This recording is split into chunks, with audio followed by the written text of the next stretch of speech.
자, 오늘은 이 마음을 진단하는 방법입니다. 한마디로 기법이에요. 그래서 마음 진단 기법이다 라고, 진단 기법이다 라고 이렇게 생각을 하시면 좋을 것 같습니다. 자, 이때 마음 진단하는 방법에서 가장 핵심이 되는 게 뭐냐면 이 마음이에요. 여러분은 마음이라는 개념을 매우 왜곡되고 잘못된 지식에 의해서, 마치 상식이 왜곡되고 잘못된 상식들이 지금 거의 태반이에요. 정신 또는 심리를 마음이라고 이야기를 합니다. 종교도 종교와 연결돼서 마음 얘기를 하고 있고, 수많은 마음 얘기를 하고 있는데, 이 마음이라는 건 실체가 존재하지 않습니다. 다만 작용하고 있는데, 이 작용하는 거를 결과적으로 느끼는 거를 마치 마음인 것처럼 이야기를 하는 겁니다. 그래서 이 마음이라는 건 작용만 하게 되는데, 어떤 작용을 하게 되냐면, 가장 큰 게 뭐냐, 정보에 대해서, 어떤 정보냐면 외부라든가 또는 내가 기억하고 있는 이런 정보들이 있어요. 그래서 외부라든가 기억하고 있는 이런 정보에 관련되는 것에 대해서 뭘 하냐면 심리 습관이 있습니다. 즉 한마디로 이 심리 습관을 기준으로 해요. 자기가 갖고 있는, 나에게 있는 심리 습관을 기준으로 해서 뭐를 만들게 되냐면 감정을 생성을 합니다. 감정이 어디서 만들어지냐면 바로 마음에서 만들어진 이유가 바로 이 심리 습관의 기준에 의해서 감정을 생성을 하도록 작용을 합니다. 그러고 난 후에 감정을 만들어서는 이 생성된 감정을 어디로? 이거는 자기 스스로 이렇게 되는데 마음이 그렇게 작용을 하고 있거든요. 그래서 생성된 감정을 어디로 하냐면 심리로 처리를 합니다. 심리로 처리를 하는데, 이 심리 처리를 할 때 인식의 심리, 기억의 심리, 표현의 심리로 이 세 개가 상호작용을 하면서 이 감정을 처리를 합니다. 그래서 이 처리되고 난 다음에, 처리되고 난 후에 뭐가 처리 감정이 있어요. 처리된 감정이죠. 이 감정을 처리가 되고 난 다음에 감정이 있어요. 그래서 이 처리가 되고 난 감정에다가 외부 관련되는 기억에 대한 이 정보를 결합을 합니다. 이 정보를 결합을 해서 이거를 의식으로 자각을 하고 느끼고, 그리고 몸으로도 느껴지도록 이렇게 작용을 하는 게 바로 마음입니다. 그래서 이 마음은 그냥 실체가 존재하고 있느냐, 그래서 무슨 마음, 이거 다 거짓말이에요. 그런 마음은 없어요. 작용만 할 뿐이기 때문에 그런 마음이 존재하고 있는 게 아니라 마음은 이렇게 작용만 합니다. 무슨 마음 하는 거는 바로 의식에서 자각되는 요것을 이야기를 하는 것 뿐이에요. 그래서 이 마음이라는 거는 이렇게 작용만 하게 되는데, 이 안에 두 가지의 역할을 갖고 있어요. 이 마음이 작용을 할 때 두 개가 처리를 하게 되는데, 하나는 바로 심리 습관을 기준으로 가다 보니까 요 심리 습관에 의해서 어떤 감정이 생성되느냐가 만들어지게 되는 거고, 또 하나는 심리로 처리를 합니다. 그래서 요 심리를 처리를 하는 것으로 인해서 또 처리되는 감정이 또 나와요. 그래서 심리 습관에 의한 감정과 처리된 감정이 다를 경우가 매우 많습니다. 이미 한번 정화가 돼버린, 이미 한번 내 안에서 또 한번 나만이 갖고 있는 것에 의해서 무엇인가가 정리가 돼버리는 거예요. 그래서 요 처리된 감정과 심리 습관 기준에서 원래 만들어졌던 이 감정은 조금 다릅니다. 그래서 우리는 무엇을 이렇게 항상 얘기해야 되냐면, 마음 진단을 할 때는 일단 가장 중요한 게 마음이 작용되고 있는 것이 어떻게 작용되고 있는지 이거를 명확하게 알아야 됩니다. 이게 첫 번째고요. 그 다음에 두 번째를 할 때는 마음 진단을 하려고 그러면은 최소한 마음 진단을 내가 해야 되겠다. 지금 이 사람이 정신 문제인지 또는 마음의 문제인지 심리 문제인지를 정확하게 진단을 해야 되겠다라고 하게 되면은, 일단은 기존에 나와 있는 심리 진단이 됐던 정신 진단이 됐던 이 진단에 관련되어 있는 이런 부분, 즉 한마디로 얘기하면 정신에 관련되어 있는 부분, 이 정신 문제라든가 마음 문제라든가 심리 문제라든가 이거에 대해서 먼저 선입견을 가지면 안 됩니다. 선입견을 가지면 안 돼요. 그래서 진단 자체 이런 개념이 아예 안 들어가 있고 선입견을 가지면 안 돼요. 그리고 저 사람이 저러니까 분명히 이럴 거야 하는 이런 나름대로 그런 선입견은 일체 가지면 안 돼요. 심리 지식으로 가지고서든 정신의학 관련되는 지식을 갖고 있던 마음에 관련되는 지식을 갖고 있던 어떤 지식을 갖고 있더라도 섣불리 선입견을 갖고 편견을 갖고 있으면은 일단은 마음 진단 자체가 불가능해집니다. 그래서 뭘 가냐면 의학적인 정신의학적인 것이 됐던 마음에 관련되는 것을 다루는 사람들이든 아니면은 누군가에 관련되는 이런 지식에 의해서 바라보면 안 된다는 얘기예요. 그래서 선입견을 일단은 가지면 안 됩니다. 그리고 또 하나가 뭐가 중요하냐면은 심리 상담 기법을 적용하면 돼. 정신의학에서도 마찬가지로 그 사람이 왜 이런 정신병증이 나타나게 됐는지 이런 여러 가지를 이제 분석을 해서 진단을 하게 되고, 그 다음에 또 지금 현재 심리에 문제가 있다, 심리에 관련되는 이걸 분석을 하고 뭘 하거든. 그럴 때 이제 흔히 쓰는 방법이 상담 기법입니다. 이 상담 기법의 가장 핵심이 되는 게 바로 뭐냐면 과거를 분석해야 돼요. 과거를. 이 사람이 살아왔던 만들어졌던 지금 마음이 아픈데 왜 아픈지를 과거로부터 계속 분석해 들어오는 거예요. 그래서 과거를 분석하는 거. 그리고 과거를 분석을 할 때 그래서 아픈 사람들에게 있는 그대로를 분석을 해야 되다 보니까 그 사람들과 서로 공감을 하고 이 나름대로 그 사람이 신뢰를 하고 이렇게만 그래야 자기 얘기를 할 거 아니에요. 그걸 우리는 라포 형성이라고 하는데 라포 형성하면 안 됩니다. 이 상담 기법을 적용을 하면 안 돼요. 그래서 과거를 분석하려고 들어서도 안 되고 라포를 형성을 하려고 들어서도 안 된다라는 겁니다.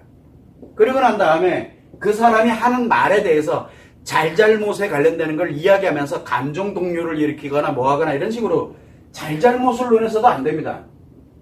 그건 잘못된 거다, 그건 옳은 거다, 그런 거다 이런 식으로 판단하고 뭐하고 해서는 안 돼요. 일단은 가장 중요한 게 이 사람이 정신 문제냐, 마음 문제냐 또는 심리 문제냐를 진단을 해야 되기 때문에 이런 잘잘못을 나름대로 판단하고 생각을 해서도 안 된다는 거예요. 그리고 그걸로 인해서 감정 동요, 스트레스 받는다, 힘들다, 답답하다 이것조차도 안 돼. 자기 감정을 넣어서도 안 되는 거예요. 그래서 잘잘못을 논해서도 안 되는 거고, 또 하나는 뭐냐면 지식을 전달해서도 안 돼요. 가르치려고 해서도 안 돼요. 지식 전달이라든가 가르친다든가 내가 심리학에 대해서든 철학에 대해서든 또는 종교에 관련되는 것이 됐든 아니면은 정신이야기든 마음이 됐든 뭐가 됐든 가르치려고 들으면 안 돼요. 이게 굉장히 중요합니다. 그래서 마음 진단을 할 때는 절대 하지 말아야 되는 게 선입견을 갖지 마라. 그 다음에 상담 기법을 절대 적용하지 마라. 이게 핵심입니다. 그래서 과거를 분석 안 하고 라포를 형성 안 하고 그리고 잘잘못을 따지지 않고 지식 전달하는 거 절대 금지입니다. 이게 매우 중요해요. 이게 안 되면 마음 진단이 불가능해집니다. 마음 진단이.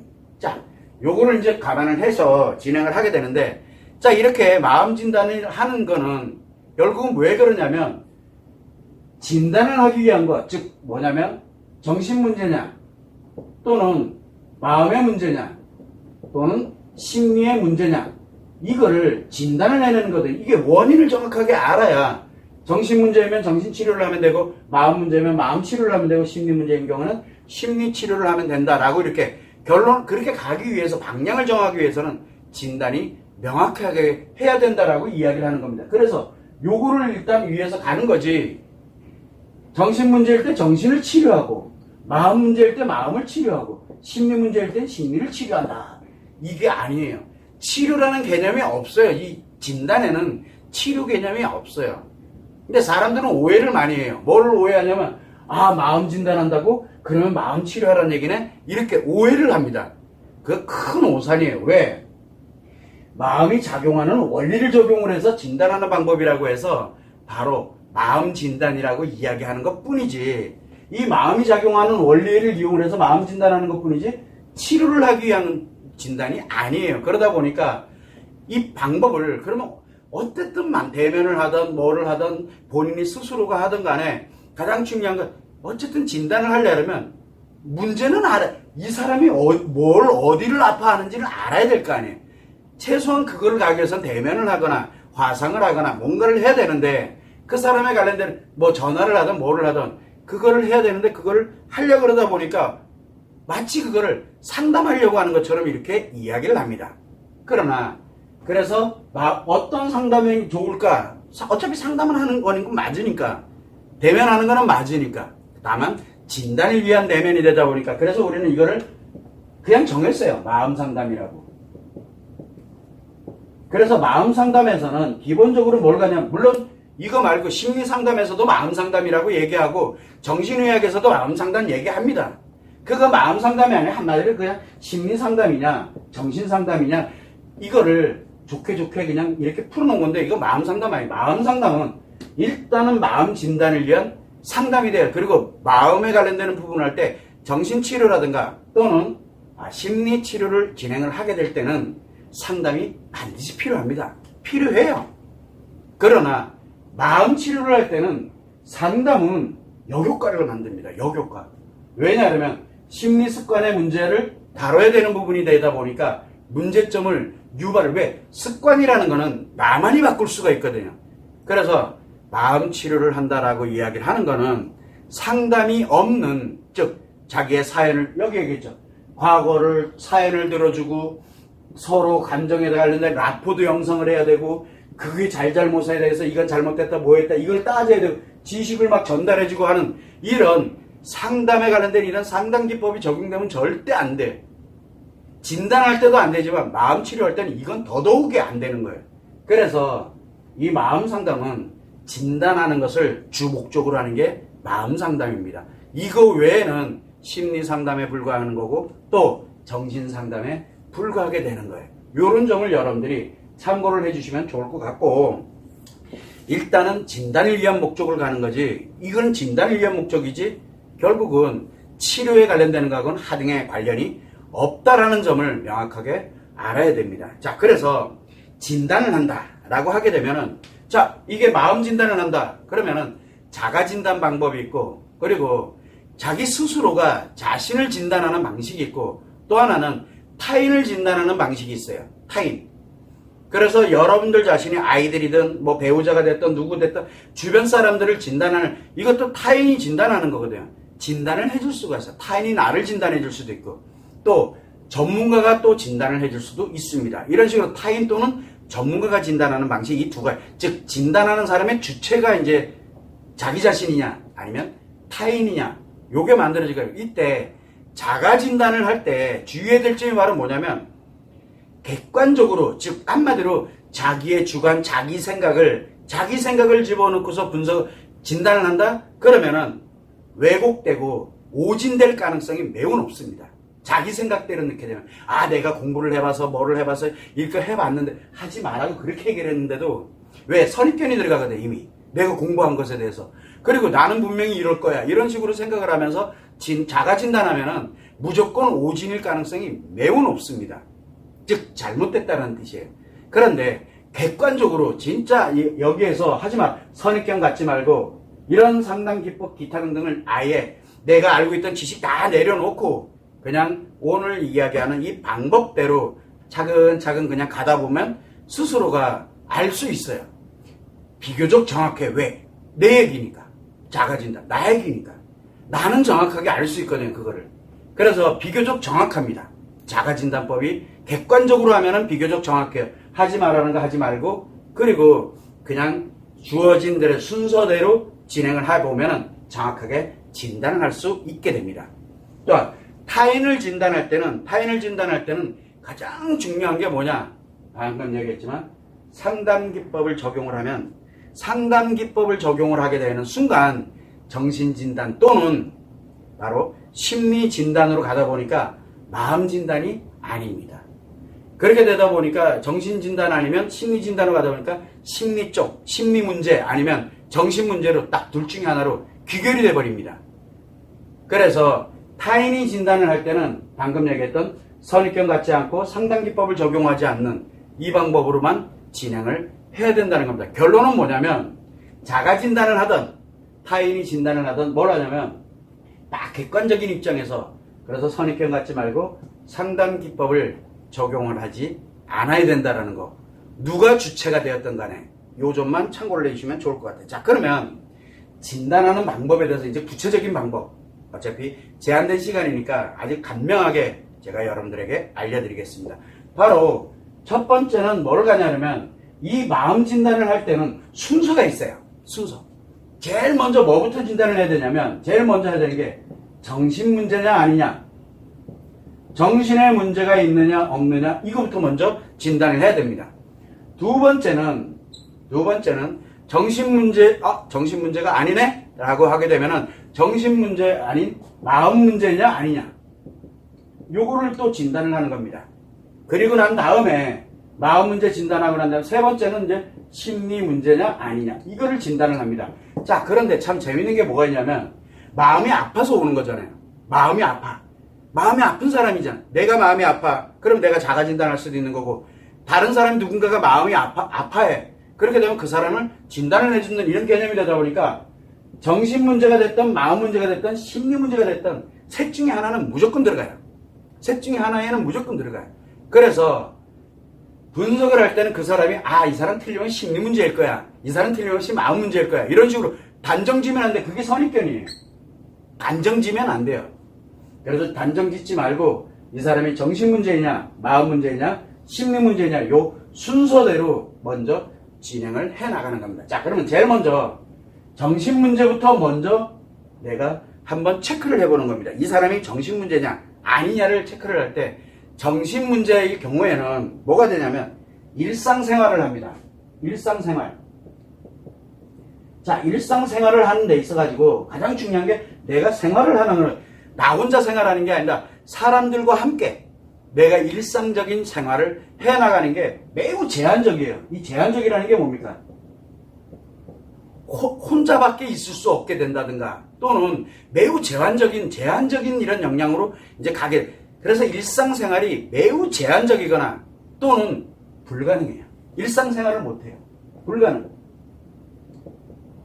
자, 이렇게 만들어지는 이런 현상, 일상생활이 매우 제한적이거나 거의 불가능해요. 일상생활 자체가 아예 불가능할 정도로 정말 이렇게 만들어져 있어요. 지금 그 사람이 아파하는데 일상생활이 매우 제한적이거나 불가능할 수 있습니다. 그런데 어떤 사람들은 뭐 약을 복용하기도 하고 뭔가 그럼에도 불구하고 그걸 하든 안 하든 관계없이 일상생활이 매우 제한적이거나 불가능한 경우, 이런 경우에는 마음 문제, 심리 문제 이거 생각하지 말고 이런 문제인 경우는 그냥 정신 문제일 가능성이 매우 높구나. 그러면 뭐를 해야 돼? 일상생활이 제한적이고 불가능한데 아직 극히 제한적이에요. 그래서 이 사람인 경우에는 뭘로 가야 되냐면 일상생활이 제한적이고 불가능하다. 그러면 정신 문제로 분류를 해줘야 돼요.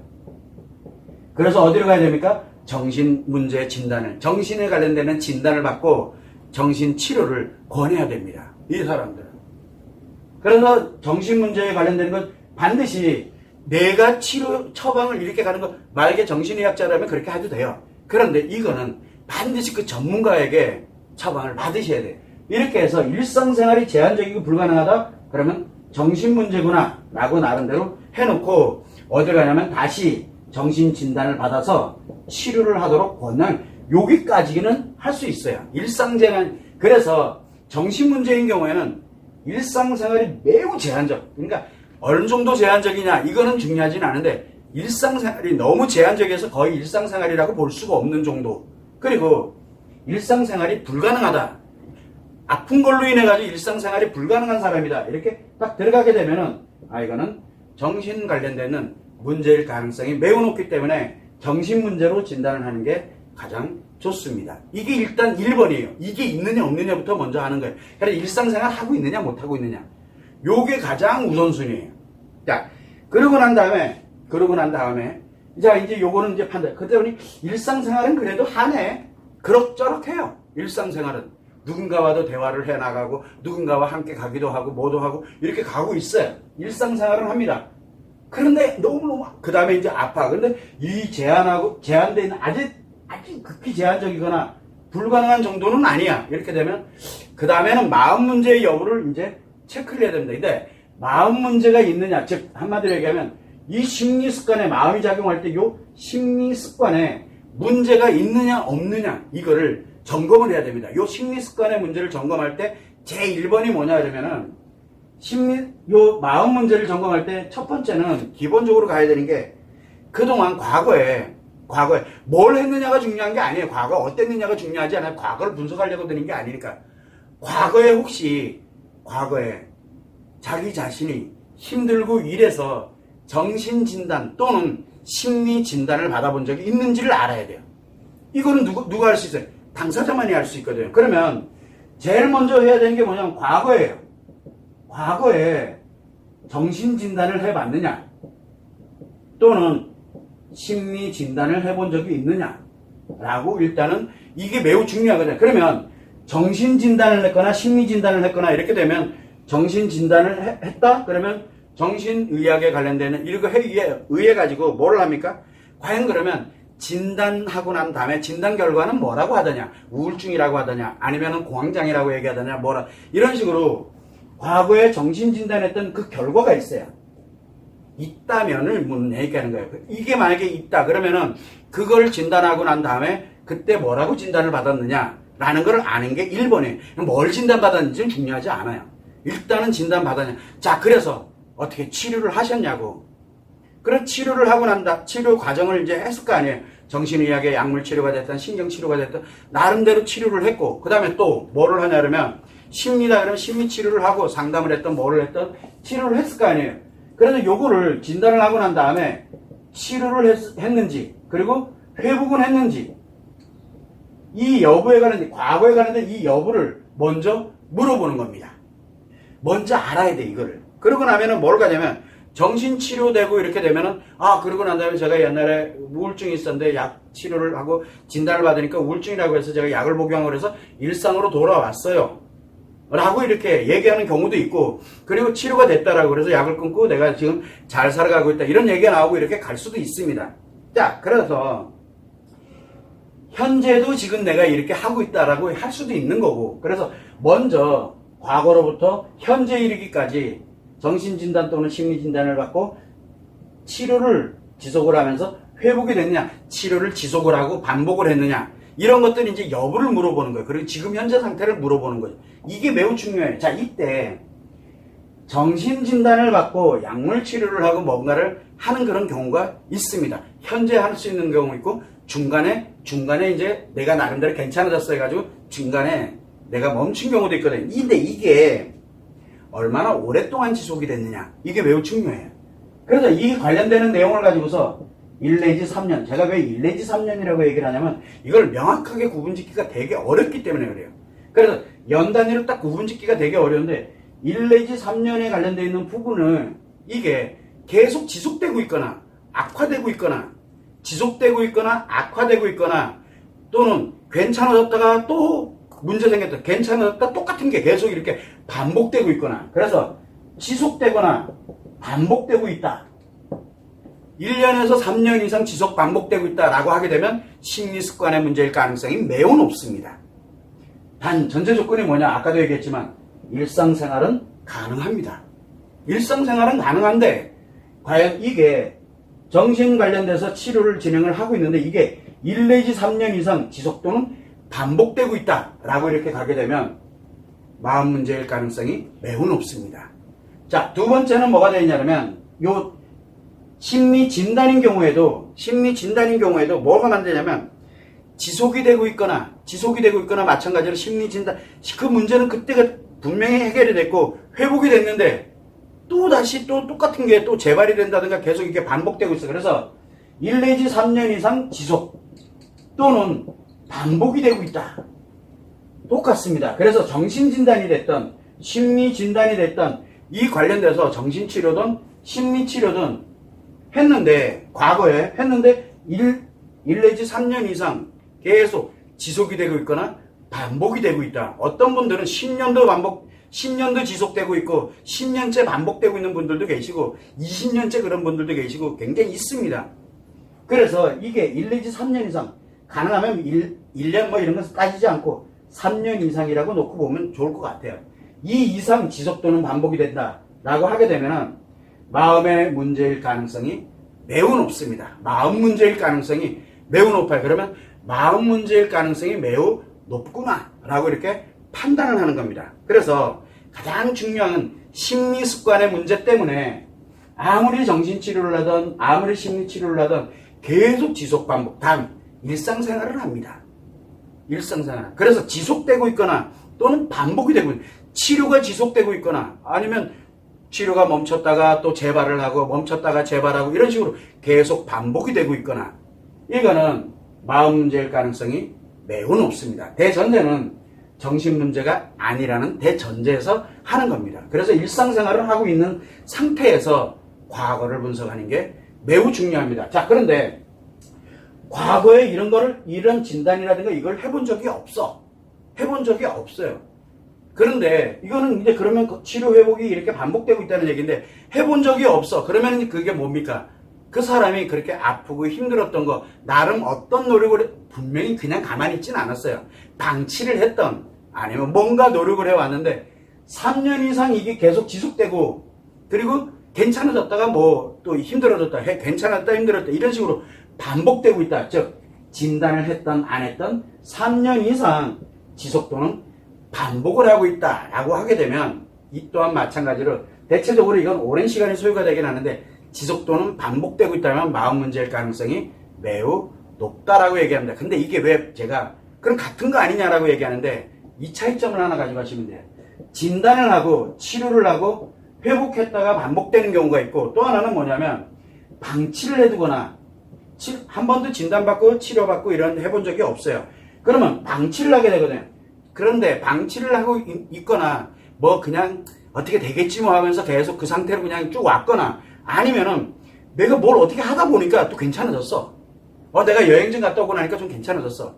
근데 또 힘들어지네? 계속 이게 반복되거나 이런 식으로 방치되거나 반복되는 경우가 있거든. 자, 이렇게 될 때는 이게 매우 중요한 건데 방치 또는 그냥 이게 방치되거나 그냥 반복이 됐다 이렇게 되면은 장기간에 걸쳐서 악화될 가능성이 매우 높습니다. 장기간. 그래서 이런 경우에는 보통 마음 문제로까지 악화되다, 마음 문제가 발생하기까지는 3년에서 5년 이상이 소요가 됩니다. 3년에서.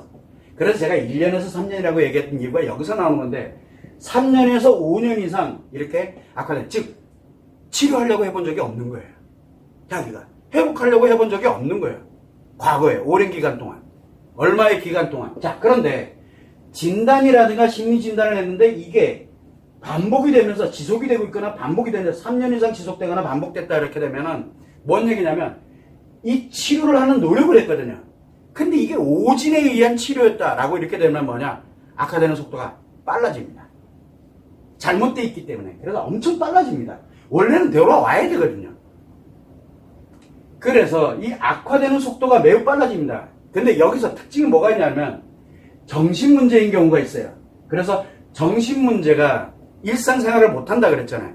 그런데 정신치료를 하고 이렇게 되다 보니까 이제 일상생활이 가능해졌어 라고 딱 하게 되면 일상생활이 가능해졌어 라고 하게 되면 이제 마음 문제로 전환을 했다는 그런 뜻이에요. 그래서 정신문제인 거를 치료를 지속을 하면서 그리고 마음 문제에 관련되는 치료로 이제 전환을 해야 된다는 뜻이에요. 그래서 정신치료를 했는데 옛날에는 진짜 일상생활이 불가능할 정도로 굉장히 심각했었는데 이제 내가 약을 복용한다든가 신경치료를 한다든가 정신치료를 이렇게 하니까 이제 일상생활이 가능해졌어. 그러면 반드시 심리습관 문제를 그 다음엔 치료를 들어가야 됩니다. 그때 마음 문제, 그러 대신 정신치료에 관련되는 걸 지속을 하면서 라고 이야기를 하는 겁니다.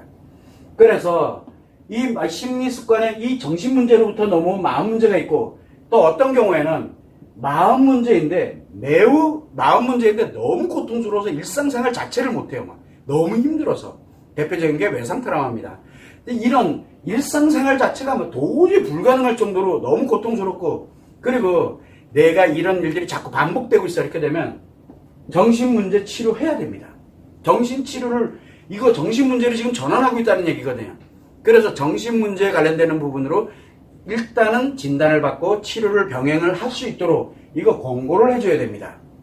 그래서 우리가 일상생활을 못하느냐 하느냐는 건 정신치료의 여부에 굉장히 중요한 역할을 하게 된다는 거. 그래서 마음 문제를 이제 정확하게 진단을 할 때는 진단을 내가 그동안 과거에 했던 안 했던 또는 내가 방치하거나 이렇게 해서 그냥 방치돼 왔던 그거 상관하지 말고 3년 이상 지속됐다.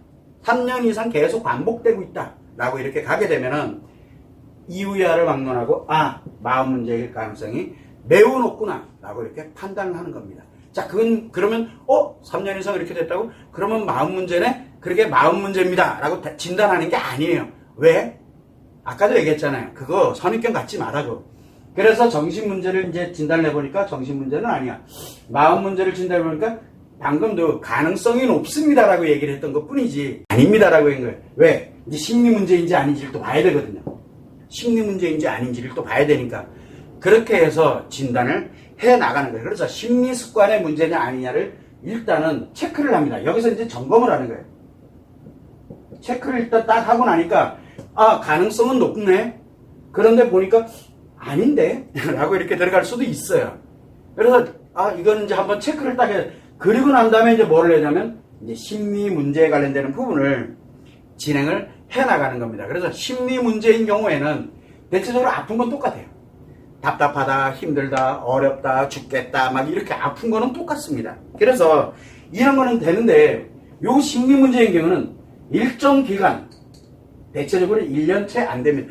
1년이 됐든 뭐 3개월이 됐든 몇 개월 다니든 며칠 다니든 몇 개월 다니든 그리고 뭐 1년 다니든 뭐 어쨌든 일정 기간 지나고 나면 괜찮아져요. 내가 정신과 약을 복용했더니 이제 좀 괜찮아졌어. 그 다음에 또 내가 저 심리 상담을 좀 했더니 괜찮았어. 내가 여행 갔다 오니까 좀 괜찮아졌어. 뭐 하고 나니까 괜찮았어. 즉 무슨 얘기냐면 일정 기간을 괜찮아졌어요. 일정 기간 지나고 나니까 이제 좀 괜찮아졌어. 내가 뭘 했던 간에. 그런데 괜찮아졌다가 똑같은 문제가 또 발생하네. 재발을 합니다. 이렇게 이제 재발을 하게 되는 거예요. 그리고 난 다음에 내가 이렇게 답답하거나 힘들거나 어렵거나 막 이렇게 됐어. 이렇게 되는데 그러다 보니까 내가 이게 뭐 상담을 했던 뭐 나의 나름대로 뭔가 노력을 했던 간에 하다 보니까 괜찮아졌다가 또 재발했다가 또 하고 나니까 괜찮아지고 이렇게 뭐 강연을 들어본다든가 또는 뭐 한다든가 이렇게 되니까 내 나름대로 또 자기 나름대로 노력을 한 거거든요. 자, 이렇게 이제 만들어지는데 어떤 경우에는 뭐냐면 심리 문제인 경우에는 내가 답답하고 너무 힘들고 그래서 확 기분 전환을 해서 영화를 본다든가 또 뭔가 기분 전환 아시죠? 내 나름대로 그냥 그거 잠깐 잊어버리고 내가 잠깐 내려놓고 내 나름대로 기분을 딱 전환하고 이렇게 와보니까 별게 아니네 그러면서 이제 나름대로 회복을 하는 거예요. 그래서 기분 전환을 하고 나니까 기분을 전환하고 나니까 괜찮아지는 거예요. 그래서 다시 재발되면 또 기분 전환하고 재발되면 기분 전환하고 이렇게 나름대로 가고 있어. 그렇게 된다라고 하게 되면 그 사람은 심리 문제인 거예요. 그거는 딱 단정 내릴 수가 있어요. 그래서 이때 기분 전환을 해도 이게 계속 지속이 되네? 다만 기분 전환 방법이 잘못되어 있는 경우가 있거든요. 기분 전환 방법이 내가 그동안 해왔던 방법대로 하다 보니까 이게 안 되는 거예요. 그래서 기분 전환이 되지 않고 또 내가 관련되어 있는 뭐 상담을 했던 이게 하기는 하는데 이상하게 지속되고 있네? 이런 개념들이 이제 존재하게 이렇게 되면 그때뿐이지 계속 지속되거나 또 이렇게 계속 반복, 이 주기가 굉장히 짧아. 예를 들어 명상을 할 때는 되게 좋았는데 명상 끝나고 집에 가니까 내가 너무 힘들어져. 이게 계속 반복되는 거예요. 계속 반복. 이런 식으로 그렇게 되면 심리 문제가 오랜 기간 3년도 가고 1년도 가고 3년도 가고 5년도 가고 10년도 가고 심리 문제인데 이렇게 오래 가는 경우가 있어요. 그래서 이 사람이 기분 전환을 못 해가지고 이렇게 된 건지 이게 매우 중요한 거예요. 회복을 못 해가지고 그 문제가 발생이 된 거를 회복을 못해서 그 오랜 기간 동안 오는 경우가 심리 습관의 문제도 오래는 가지만 즉 마음 문제도 오래 가지만 마음 문제가 아니라 심리 문제가 해결이 되지 않아서 이렇게 오래 가는 경우가 있거든요. 그래서 좀 전에 얘기할 때 마음 문제를 체크만 할 뿐이지 단정 짓지 마세요라고 이렇게 말씀을 드린 겁니다. 그래서 심리 문제인 경우에는 이렇게 오래 가는 경우가 있어요. 그런데 요거에서 지속되고 반복되고 요럴 때는 요렇게 전환만 해주면 될 것 같은데 그런데 그 방법을 안 써본 것 같아. 그때 한번 요 방법을 써보시면 어떨까요? 라고 이렇게 툭 하고 그 정도는 돼요. 왜? 심리의 기분 전환하고 이렇게 되는 거 여러분들 다 알잖아요. 많이 알잖아요. 그때 이제 조언이 필요한 거예요. 그래도 요렇게 한 번만 해요. 근데 이게 아니다. 요게 예를 들어 한 달, 두 달 이렇게 했는데 이게 전환이 안 되고 있어. 거기서 못 벗어나고 있어. 그러면 마음 문제구나라고 딱 단정을 내릴 수가 있게 되는 겁니다. 그래서 기분 전환을 하고 그래서 상담을 해서 내가 예를 들어서 심리 상담을 했는데 이제 회복이 됐어. 그거는 심리 문제이기 때문에 회복이 금방 되는 거예요. 심리 문제이기 때문에. 그래서 내 나름대로 그렇게 일상생활을 건강하게 해나가는 거. 요게 바로 심리의 문제다라고 이렇게 말씀을 드리는 겁니다. 그래서 심리 문제는 기간과는 관계가 없습니다. 심리 문제. 왜? 바로 힐링이나 치유가 되지 않은 상태로 지속이 심리 문제가 발생이 됐을 때 힐링이나 치유가 되지 않은 상태로 지속이 되게 되면은 그 문제가 계속 작용을 하면서 그냥 그 문제 때문에 힘든 것 뿐이었거든. 그게 바로 심리 문제다라고 단정을 내릴 수 있는 거예요. 그래서 여기에서 심리 문제인지 마음 문제인지 이 구분이 정확하게 진행을 하려고 그렇게 되면은 이게 기분 전환이 돼서 기분 전환이 안 돼서 이렇게 된 건지 아니면 아무리 기분 전환이고 뭐고 이건 중요하지가 않아. 그래도 계속 심리 습관의 문제인지. 그래서 뭐가 만들냐면 요 심리 처리를 하면서 문제냐. 요 심리 처리를 할 때 인식의 심리, 기억의 심리, 표현의 심리가 처리할 때 그 중에 하나가 뭔가 문제이다 라고 하는 것을 심리 문제라고 얘기를 하는 거고, 심리 습관의 문제, 이 심리 처리 이 문제하고는 관계없이 이거 다 문제가 생겨버리죠. 왜? 원천이 지금 문제가 생겼기 때문에. 그래서 심리 습관의 문제다라고 하게 되면 마음 문제다라고 단정을 딱 짓는 거고, 이 전체하고는 관계없이 마음이 다 오작동을 일으키고 있는 거예요. 작용하는데 마음이 오작동을 일으켜 몸이 그렇게 만들어버리는 거예요. 이렇게 되면 정신 문제가 되는 거예요. 오작동을 일으키게 되면 마음이 작용을 하면 이 작용하는 게 오작동을 일으키게 만들어버리게 되면 마음이라고 볼 수가 없거든. 그러다 보니까 뭐가 돼? 일상생활 자체를 못해요. 일상생활 자체를.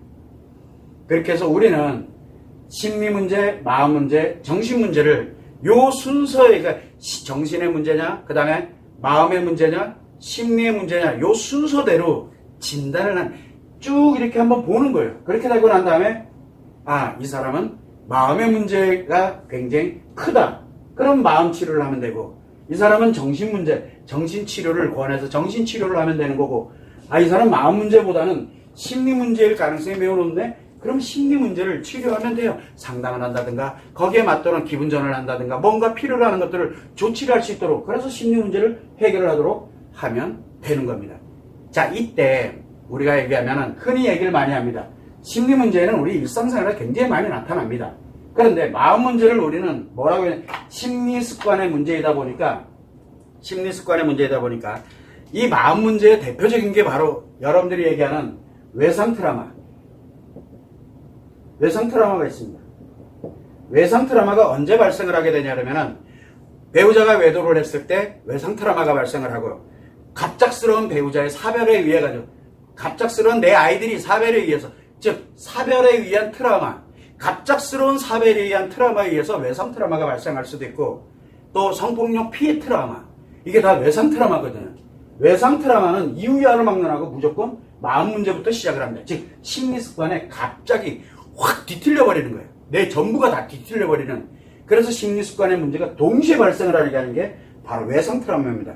여기에 플러스 뭐가 하냐면 어떤 사고에 대한 후유증이라든가 질병에 대한 후유증이라든가 또는 범죄에 관련되는 후유증이라든가 이런 걸로 인해서 외상 트라우마가 발생할 수도 있습니다. 당연히 뭐 전쟁이 됐든 뭐가 됐든 이런 거에 의해서도 외상 트라우마가 발생을 할 수도 있습니다. 이런 외상 트라우마가 급성 마음 문제, 즉 급성적으로 갑자기 어느 날 갑자기 심리 습관에 문제가 유발이 돼버리는 그 굉장히 어떻게 보면은 굉장히 고통스럽고 아프고 힘들어지는 그런 현상이 발생을 하는 겁니다. 또 뭐가 있냐면, 자, 우리가 심리장애, 즉 심리는 세 가지가 있기 때문에 대표적인 게 심리는 세 가지, 인식, 기억, 표현 세 가지가 있다 보니까 심리장애다 라고 하면 대표적인 게 뭐냐, 여자의 우울증.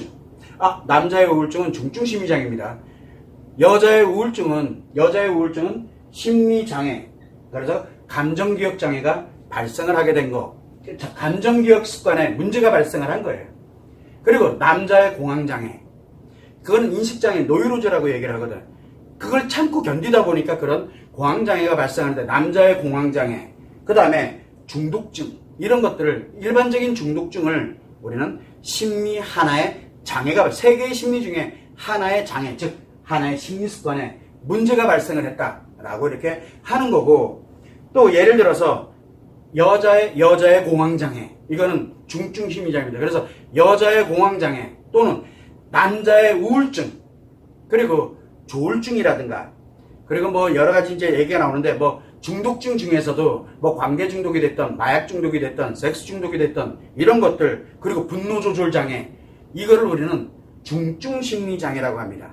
자, 분노 조절 장애는 자기가 압니다. 분노하고 있다는 걸. 그리고 상대가 이게 분노를 유발한다는 걸 알고 있어요. 그게 조절이 안 되는 것 뿐이에요. 이게 바로 중증 심리 장애. 그래서 두 개의 심리 장애가 발생을 한 거예요. 하나가 아니라 두 개가.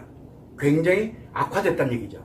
그 다음에 이 세 개의 심리 장애가 세 개 다, 심리 습관의 세 개 다 오작동, 즉 문제가 발생을 했다라고 하게 되면은 대표적인 게 뭐가 되냐면 분노 장애라든가, 이때는 자기가 분노하고 있는지를 몰라요. 이성을 잃어버렸기 때문에. 그리고 히스테리가 발생, 여자들에게 히스테리, 남자에게는 분노 장애, 이게 거의 비슷하거든요. 그러다 보니까 히스테리와 분노 장애에 관련되는 부분이 있고, 특히 뭐가 있냐면 외상 트라우마가 악화돼가지고 뭐가 만들었냐면 심리 습관 문제가 악화되면은 뭘로 가냐면 외상 후 스트레스 장애로 가게 됩니다. 이런 식으로 우리는 그거를 세 개라고 해서 위중증 심리 장애라고 이렇게 했는데, 이렇게 세 개의 장애가 발생을 했다라고 이렇게 가게 되면 어디에 가까워졌다? 이제 정신 문제에 가까워졌어요. 그러다 보니까 뭘 가냐? 마음 문제만으로는 치료가 불가능해요. 그래서 이런 히스테리, 분노 장애, 그리고 난 다음에 우리가 얘기할 땐 외상 후 스트레스 장애, 이거와 같은 이런 위중증 심리 장애가 발생을 했다. 이렇게 되면은 이거에 관련되는 부분은 정신 문제를 치료를 해서 일상생활을 할 수 있도록, 일상생활을 기본적으로 해 나가면서 최소한 1년에서 3년 정도는 정신 문제를 치료를 하고 안정을 만들고 난 다음에 마음 문제를, 그때 이제 심리 습관 문제를 치료를 해야 되는 겁니다. 그래서 이런 식으로 대표적인 게 바로 마음 문제에서 나타나고 있다라는 겁니다. 여러분들에게 계속 그래서 심리장애, 중증 심리장애, 위중증 심리장애, 외상 트라우마에 대한 거 계속 이야기하는 거, 바로 마음 문제를 치료하는 거, 심리상담 절대 하지 마세요라는 말을 계속 합니다. 너무 힘들면 차라리 그냥 정신의학 관련돼서 정신과 치료하면서 버티세요라고 얘기를 해요. 왜? 노력하면 노력할수록 습관은 점점 악화되고 습관적으로 악화되고 있는 중이거든요, 지금. 그런 점을 참고를 유념을 하시면 좋을 것 같습니다. 그래서 우리가 항상 늘 이야기를 할 때는 이런 진단을 하고 이렇게 만들어져 갈 때 정신 문제다, 마음 문제다, 심리 문제다 라고 이렇게 진단이 되게 되면 정신 문제인 경우에는 정신 치료를 해야 됩니다. 다른 방법으로 가게 되면은 지난주에 제가 말씀을 드렸지만 정신 문제는 정신 치료해야 됩니다. 이거 굉장히 좋은 거예요. 굉장히 필요해요. 그리고 마음 문제일 때는 마음 치료하는 게 가장 중요합니다. 근데 너무 이게 심각해졌어. 그러면 정신문제 치료, 즉 정신치료랑 병행을 해야 됩니다. 근데 대부분 그 정도까지 병행이 됐다 그러면 사건, 사고 나도 벌써 났어요. 벌써 이미 난 상태라고 보면 돼. 그래서 정신문제는 정신치료를, 마음 문제는 마음치료를, 심리문제는 심리치료를 하는 게 당연한 겁니다. 그래서 진단을 하는 이유다라고 제가 말씀을 드리는 겁니다. 그래서 이런 식으로 내가 이 마음 진단 방법 오늘 간단하게 제가 알려드렸는데 이거 굉장히 중요한 얘기거든요. 간단하게 알려드렸어요. 그런데 이거에 의해서 내가 정신문제인지 또는 타인이 정신문제인지 마음 문제인지 심리 문제인지 이거 구별부터 먼저 진단을 해놓고, 그리고 난 다음에 정신치료로, 마음치료로, 심리치료로 가는 게 당연한 겁니다. 그래서 이 정신문제, 마음문제, 심리문제를 구별을 안 하고 치료를 한다, 볼 것도 없어요. 매우 위험할 가능성이 높아져요. 매우. 그래서 당부를 하는 거예요. 당부를. 이런 마음 진단을 하지 않는 그런 사람이 조언을 한다든가 뭐 굉장히 위험한 사람들이에요. 굉장히 위험한 사람들. 그래서 다른 거는 몰라도 마음 진단을 뭐 상담실이 됐든 정신의학이 됐든 저도 지금도 그렇게 하고는 있지만 진단을 먼저 하는 게 가장 우선입니다. 뭐가 문제인지는 최소한 알아야 될 거 아니에요. 그래도 이거를 하시는 분들이 많이 계세요. 그래서 저도 많이 그렇게 늘 하고는 있지만 이분은 아니다, 이거 마음 문제 아니고 정신 문제 같은데 이거는 내가 할 영역이 아니네. 그러면 정신치료부터 먼저 하세요 라고 저는 권합니다. 그리고 어떤 분인 경우에는 저는 어쨌든 마음치료 전문가이기 때문에 마음치료를 하고 있다 보니까 이분은 마음 문제 아닌데 심리 문제, 가까운 상담실에 이렇게 해서 요렇게 진행을 한번 해보세요라고 공고를 해드릴 수 있어요. 심리 문제니까. 그런데 사람들은 심리 상담을 하던 정신할 때 갈 때 그래서 정신의학 하시는 분들 중에서도 이거는 약으로는 일단 일상생활을 기본적으로 할 수는 있지만 이거는 치료를 해야 됩니다. 여기서 치료하는 게 아니라 일상생활을 하게 해드릴 테니까 이쪽으로 가서 근본을 치료하세요라고 권해서 그렇게 해서 마음 치료를 하시는 분들도 계십니다. 진짜 현명한 정신의학자를 만나신 거예요. 이게 왜 그러냐? 문제가 무엇인지를 명확하게 알고 있는 분들이기 때문에 그러거든요. 이게 매우 중요합니다. 그래서 조언 함부로 하지 마라라고 계속 이야기를 하는 거예요. 최소한 여러분들이 조언을 하겠다, 누군가에게 조언을 하고 누군가를 치료해야 되겠다 이렇게 판단이 들어가면 제일 먼저 정신, 마음, 심리 세 개 중에 어디에 문제인지부터 먼저 진단하고 난 다음에 내가 할 수 있는지 없는지를 판단을 하고 진행을 해야 됩니다. 이 점을 여러분들이 꼭 유념을 하시고 치료를 하더라도 정신 문제는 정신의학에 의해서 입각해서 치료가 돼야 됩니다. 정신의학에 입각해서. 마음 문제는 마음이 작용하고 있는 원리에 입각해서 뭐를 해야 되냐면 상담이 없는 자가치료법을 해야 됩니다. 마음치료, 심리 습관을 변화시켜야 되기 때문에. 그런데 심리 문제인 경우에는 심리학이라든가 철학이라든가 종교라든가 또 명상이라든가 기타 등등 이런 방법을 통해 가지고 이 사람을 회복시키는 거. 그래서 심리 문제는 그 전문가들이 또 따로 있습니다.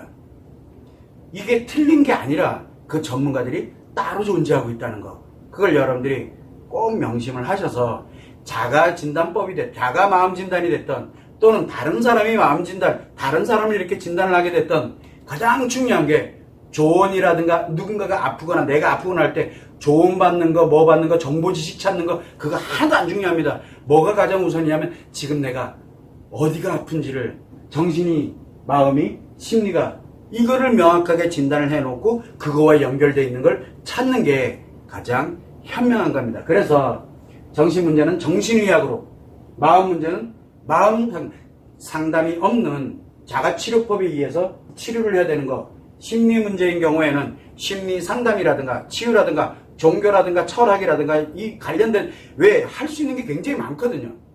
그거에 의해서 그 전문가에 의해서 도움을 받아가지고 내가 회복을 하면 됩니다.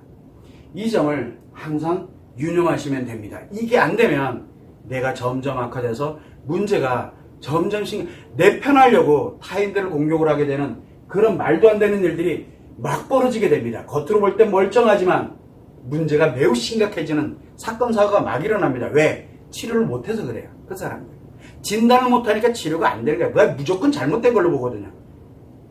그런 점을 우리는 항상 생각을 해서 최소한 다른 건 몰라도 자가 진단이 됐던 타인 진단이 됐던 마음 진단 방법을 정확하게 알고 치료를 들어가더라도 정신과 마음과 심리에 어디에 문제가 있는지를 명확하게 아는 거, 내가 아는 거, 타인이 아는 거.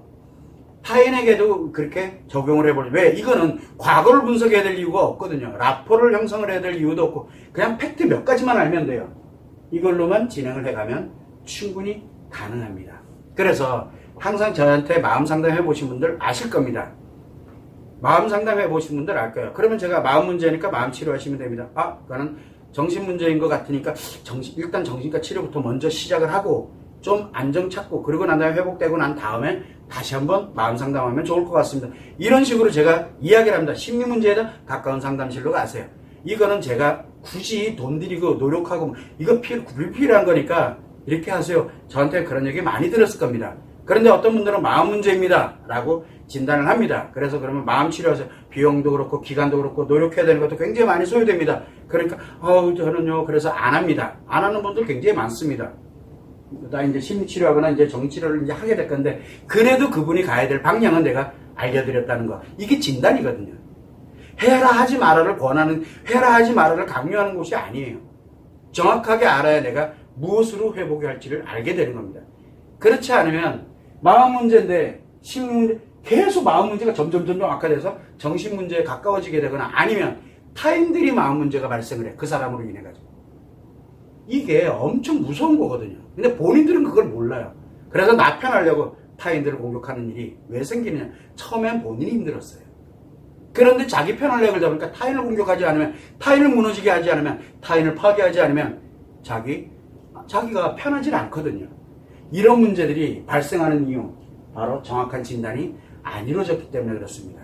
요 점을 참고로 해서 마음 진단하는 아주 간명한 방법들을 제가 알려드렸으니까 한번 메모를 딱 해서 정리를 해보시고 난 다음에 요 기준에 의해서 한번 하나씩 분석을 해보세요. 그러면 그 사람이 심리 문제인지 마음 문제인지 정신 문제인지를 명확하게 알 수 있겠다. 기본적으로 요 점을 참고를 하시면 좋을 것 같습니다.